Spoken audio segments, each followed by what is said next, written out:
राधा अष्टमी व्रत कथा। नमस्कार भाइयों बहनों, जय माँ गायत्री। आप सभी का मेरे YouTube चैनल शुभकर्मा ही अष्टमी में स्वागत है। आज के इस वीडियो में सुनेंगे राधा अष्टमी व्रत की कथा। उससे पहले आप सभी से विनम्र निवेदन है, अगर आप मेरे चैनल पर पहली बार आए हैं तो प्लीज वीडियो को लाइक, चैनल को सब्सक्राइब और वीडियो को ज्यादा से ज्यादा शेयर अवश्य करें, ताकि आपके साथ साथ आपके अपनी भी इस कथा को सुनकर लाभ प्राप्त कर सकें। हमारे हिंदू धर्म शास्त्र में राधा अष्टमी का विशेष महत्व बताया गया है। भाद्रपद माह के शुक्ल पक्ष की अष्टमी तिथि को राधा रानी का जन्मोत्सव मनाया जाता है। राधा अष्टमी पर भगवान श्री कृष्ण जन्माष्टमी के तरह ही व्रत रखा जाता है। इस दिन राधा रानी की पूजा करने से माता महालक्ष्मी प्रसन्न होती हैं। राधा रानी की पूजा उपासना करने से व्यक्ति को सुख, समृद्धि, धन और ऐश्वर्य की प्राप्ति होती है। वैवाहिक जीवन खुशहाल रहता है। यह पर्व कृष्ण जन्माष्टमी के 15 दिन बाद आता है। हिंदू पंचांग में बताया गया है, इस वर्ष शुक्ल पक्ष की अष्टमी तिथि 10 सितंबर की रात 11:11 से प्रारंभ हो गई है। इस प्रकार इस तिथि का जो समापन है वह 11 सितंबर को रात को 11:46 पर होगा। उदया तिथि के अनुसार अष्टमी तिथि का जो पर्व है वह 11 सितंबर को मनाया जाएगा।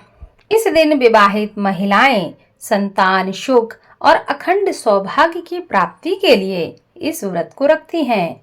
पौराणिक कथाओं के अनुसार जो लोग राधा रानी को प्रसन्न कर लेते हैं, उनसे भगवान श्री कृष्ण अपने आप ही प्रसन्न हो जाते हैं। माना जाता है कि व्रत करने से घर में माता लक्ष्मी का निवास होता है और समस्त प्रकार की मनोकामनाएं भी पूरी होती हैं। राधा रानी के बिना भगवान श्री कृष्ण की पूजा अधूरी मानी जाती है। इसलिए राधा अष्टमी का पर्व और श्री कृष्ण जन्माष्टमी की तरह ही धूमधाम से मनाना चाहिए। माना जाता है कि राधा अष्टमी का ऐसा महत्व है कि अष्टमी का व्रत करने से व्यक्ति को सभी पापों से मुक्ति मिलती है, क्योंकि उसके समस्त प्रकार के पाप नष्ट होने लगते हैं। जिसको संतान न हो उसे संतान सुख की प्राप्ति होती है और सुहागिन महिलाओं को अखंड सौभाग्य की प्राप्ति होती है। जो लोग राधा रानी को प्रसन्न कर देते हैं, उन पर जीवन के समस्त प्रकार के मनोरथ जल्द से जल्द पूर्ण हो जाते हैं।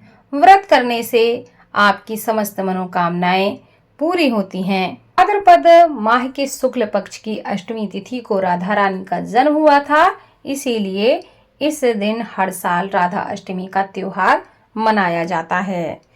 पौराणिक कथा के अनुसार एक दिन वृषभानु जी को किसी तालाब में कमल के फूल के बीच एक कन्या लेटी हुई मिली, जिसे वो अपने घर लेकर आ गए। राधा रानी को वो अपने घर लेकर आ तो गए, लेकिन वह अपनी आंखें नहीं खोल रही थीं, जिस वजह से वृषभानु जी बड़े ही परेशान थे। ऐसा कहा जाता है कि राधा रानी अपने जन्म के बाद सबसे पहले भगवान कृष्ण को देखना चाहती थीं, इसलिए दूसरों की लाख कोशिश करने के बाद भी उन्होंने तब तक अपनी आंखें बंद रखी जब तक उनकी मुलाकात भगवान कृष्ण से नहीं हुई।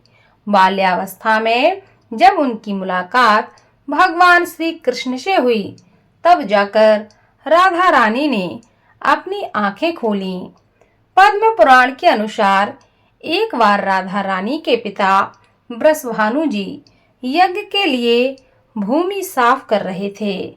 तभी धरती की कोख से उन्हें एक बच्ची प्राप्त हुई, जिसका नाम राधा रखा गया। कहते हैं वृषभानु जी को जिस दिन राधा रानी मिली थी, उस दिन भाद्र शुक्ल पक्ष की अष्टमी तिथि थी। इसीलिए इस दिन को राधा अष्टमी के रूप में मनाया जाने लगा।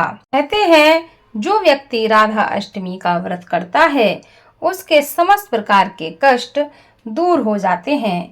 इसी से संबंधित एक और पौराणिक कथा जो शास्त्रों में बताई गई है। आज भाद्र महीने के शुक्ल पक्ष की अष्टमी तिथि है। इस तिथि को राधा अष्टमी के नाम से जाना जाता है क्योंकि द्वापर युग में इसी दिन देवी राधा का प्राकट्य पृथ्वी पर हुआ था। पौराणिक कथाओं के अनुसार भगवान श्री कृष्ण की प्रिया राधा रानी का जन्म माता के गर्भ से नहीं हुआ, बल्कि वह वृषभानु जी की तपोभूमि से प्रकट हुई थी। ब्रह्म वैवर्त पुराण में देवी राधा के जन्म से संबंधित अनेक कथाओं का वर्णन मिलता है। उसमें से एक कथा इस प्रकार है। भगवान श्री कृष्ण का निवास गौलोक में है, जहाँ कान्हा रहते हैं। वहीं उनके सभी अनुयायी और प्रियजन भी रहते हैं। स्वयं राधा श्री कृष्ण के साथ गौलोक में निवास करती हैं। एक बार देवी राधा गौलोक में नहीं थी। उस समय श्री कृष्ण अपनी सखी बिरजा के साथ गौलोक में विहार कर रहे थे। राधा रानी को इस बात की सूचना मिली तो वह बहुत क्रोधित हो गईं और तुरंत श्री कृष्ण के पास जा पहुंची। वहां उन्होंने कान्हा के प्रति अपना क्रोध प्रकट किया और उन्हें भला बुरा कहने लगी।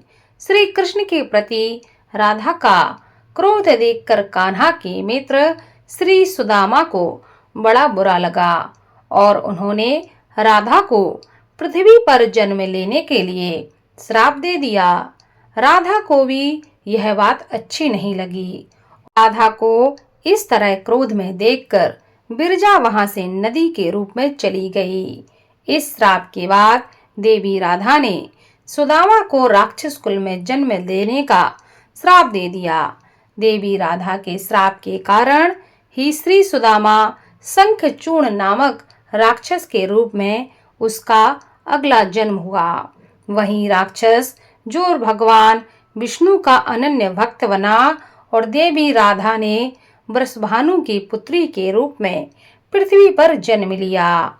लेकिन राधा वृषभानु जी की पत्नी देवी कीर्ति के गर्भ से ही जन्मी थी। जब श्री सुदामा और राधा ने एक दूसरे को श्राप दे दिया, तब श्री कृष्ण ने आकर राधा से कहा, आपको पृथ्वी पर देवी कीर्ति और वृषभानु जी की पुत्री के रूप में रहना है। वह आप पृथ्वी पर जन्म लेने की तैयारी करें। देवी राधा को अयोजना भी कहा जाता है। सांसारिक दृष्टि में देवी कीर्ति गर्भवती हुई और उन्हें प्रसव भी हुआ। लेकिन देवी कीर्ति के गर्भ में योग माया की प्रेरणा से वायु का प्रवेश हुआ और उन्होंने वायु को ही जन्म दिया। जब वह प्रसव पीड़ा से गुजर रही थी, उसी समय वहां देवी राधा कन्या के रूप में प्रकट हुई। यह दिन भाद्रपद शुक्ल पक्ष की अष्टमी का दिन था, इसीलिए उस दिन से राधा अष्टमी का पर्व मनाया जाने लगा।